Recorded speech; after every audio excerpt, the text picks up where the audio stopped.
Welcome, here I've got CUBOT X18 and I'm gonna show you how to turn on and off the camera shooter sound at this device. So at first we have to tap on a camera button to open it, and for now we are in the standard photo mode. Let me take a picture.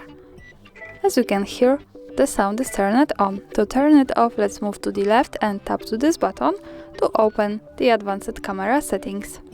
And here we are. Now let's focus on this settings bar. We have to remember to stay on the left general category, not on the video or photo. So when we are here, we have to slide a little bit down and find the shooter sound option.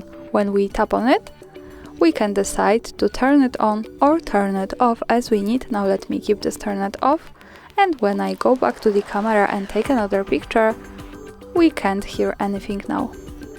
And of course we can turn on sound again by going to the left button and tapping on this option to turn it on. So for now we can hear it. And that's all. Thanks for watching, subscribe our channel and leave the thumbs up.